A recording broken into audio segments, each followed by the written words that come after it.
Good evening, and welcome to the Interactive Grimoire. Tonight's question: what is alchemy? The term alchemy comes from the Arabic al-chem, which in turn is said to come from the Egyptian chem, meaning black, and referring to the Egyptians' own name for their country, Kemet, the Black Land. Thus the term alchemy is the origin of the term black art, though the meaning is very different than that later ascribed to this phrase. However, others say that the word comes from the Greek chemi.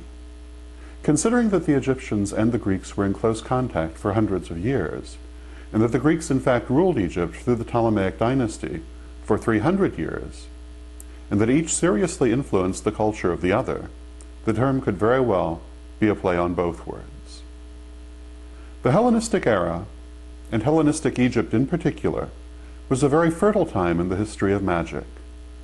Ancient forms of magic met and merged, creating new disciplines. Magical forms still very much in use today, such as Hermeticism and alchemy, have their origin in Hellenistic Egypt. Most people have a very mistaken view of what alchemy is, based largely upon the caricatures of its enemies and the misunderstandings of the uninformed. The image of the alchemist, as benighted proto-chemist, vainly bent on turning lead into gold, totally misses the point of alchemical thought. It is true, the Western alchemists, like their Chinese counterparts, did work with a variety of substances to try and create various elixirs and arcane effects, including the idea of transmutation of base metals. However, this was a small aspect of alchemy, and to define alchemy by this is like defining Taoism as the search for the elixir of immortality. It misses the real point altogether. In reality, alchemy was and is an advanced spiritual discipline, closely related to modern Wicca in its concepts and images.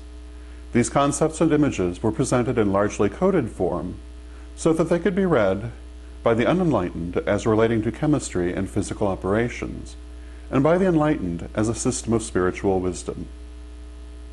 Thus the true alchemist was not trying to turn ordinary lead into gold, though the casual observer might reasonably think so from how things were presented. Rather, they were striving to turn the lead of an ordinary and undeveloped consciousness into the gold of a fully realized and enlightened soul. Like modern Wicca, alchemy saw the world as a male-female duality. Alchemical ideas about this duality are strikingly similar to Wiccan ideas about goddess and god. The masculine polarity was thought of as red and fixed, the feminine polarity as white and volatile. The union of these two produced the physical world. The great work, or alchemical marriage, was the quest to unite and transcend this duality. It is the great work which is often mistakenly described as the quest to transmute base metals. The great work began with what is termed materia prima. This is the ordinary state of being, the lead in the analogy.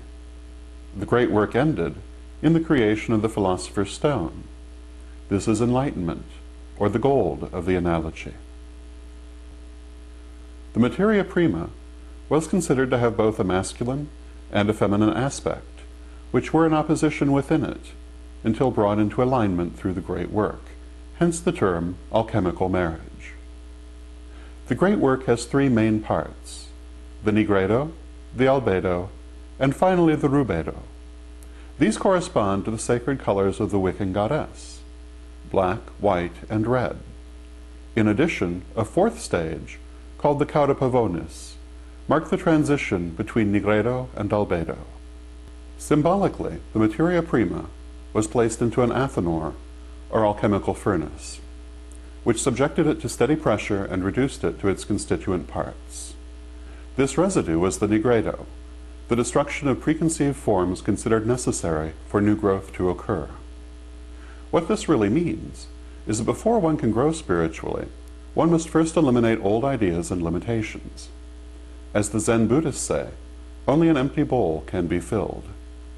Alchemists describe this principle through the maxim, "No generation without corruption," an idea similar to the Wiccan "To rise you must fall." New growth cannot take place until the old is cleared away. The nigredo then fermented until at length the cauda pavonis occurred. This was portrayed as a light show of many colors. This means that when we have purified ourselves of old ideas, we may then experience many new ideas, and indeed will at first run riot with them, learning all we can from all sources. During this period, we may in fact be bedazzled or blinded by the newfound light. But through the application of self-control, we can learn to discern what is helpful to our growth and what is merely entertaining. After the cauda pavonis, the subject must be purified, resulting in the albedo. The albedo is a pure and receptive spiritual state. This means that after initial euphoria, a more controlled spiritual growth may unfold, elevating and expanding the consciousness. Finally, after being subjected to pressure again, the albedo becomes activated as the rubedo. What this means is that spiritual knowledge, to be valuable, must be put into practice. No matter how deep the ideas, or how great the abilities, they mean nothing if they are, as Mabel Correll once put it, left on a shelf to gather dust. Thus old ideas must first be transcended. Then controlled spiritual growth can lead to spiritual enlightenment, which must be put into practice to be of value. This is, of course, an oversimplification, in that it is the opposite of the alchemist's own tendency, which was to overcomplication. Like the ceremonials, alchemists phrased their writings in intentionally obscure wording, ostensibly to shield their teachings from those they considered unworthy. It also served to shield themselves from persecution by religious fanatics. Alchemists used a rich symbology that included elemental, planetary, and mineral symbolism, as well as a good dose of ancient paganism. One of the principal themes of alchemical symbolism is the union of opposites, which is expressed in many ways throughout alchemical art. Such familiar figures as the four elements, the twin dragons, and the Ouroboros, the great serpent of the universe eating its own tail, were of great importance in alchemy. The masculine principle was likened to the sun and also to sulfur, while the feminine was considered lunar and likened to Mercury. The inner fire, what we today call the eternal flame or the divine spark, was described as a salt. It is this mineral symbolism above all which has led to the idea that alchemy was entirely concerned with protochemistry operations. True, alchemists did engage in such protochemistry operations in the belief that it would shed light on their spiritual operations under the credo, as above, so below, which is a principal pillar of alchemical thought, as of modern Wiccan thought.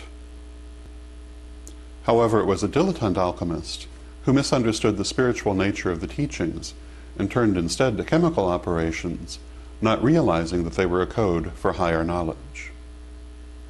It is not possible, of course, to do a more thorough examination of alchemical thought and symbolism in this format, but hopefully this brief discussion will be enough to give an indication of its nature and content, as well as the extent to which it is misunderstood.